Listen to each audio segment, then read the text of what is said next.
Hello! In this demo, we're going to explain how to make a battery out of an apple. Now, batteries, such as the one we're about to build, have electrodes, or conductive connecting points, between both sides.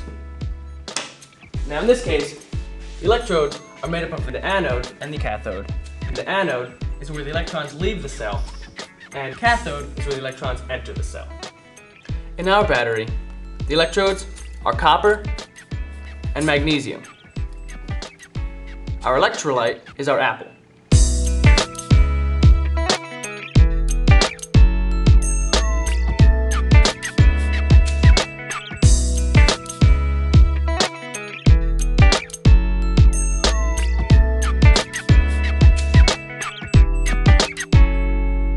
Here is our apple battery. It generates about 1.76 volts. In comparison, a AA Duracell battery generates 1.5 volts.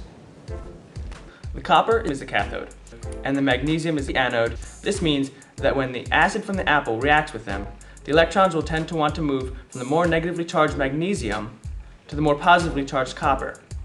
When the electrons travel from one metal to the other, through our voltmeter, which is not connected at the moment, electricity is produced. The magnesium corrodes and releases electrons that travel to the copper, which receives the electrons.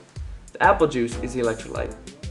Through it passes positive and negative ions that are created by this exchange of electrons. This makes it possible for the electrons to continuously travel from one electrode to the other. Without it, the flow of electrons would not occur. With such a low voltage, this battery would not be very conventional. So what determines voltage anyways? Every metal has a specific electrode potential.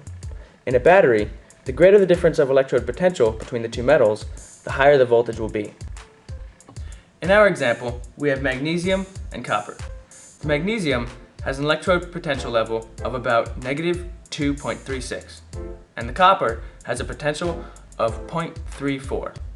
The difference in these numbers is about 2.6, which is only a few tenths of a volt off from what we got on the voltmeter.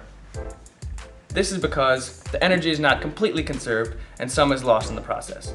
So what can we do to change the voltage of this battery? Well, we could change one or two of the metals to get a different voltage. Here we have another apple battery. However, this time we have a zinc anode instead of a magnesium anode.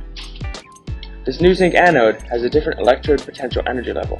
This means that the difference between the two electrode potential energy levels is going to be different, which will give us what?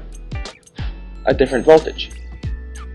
In this case, we have a lower voltage of 0.98 volts.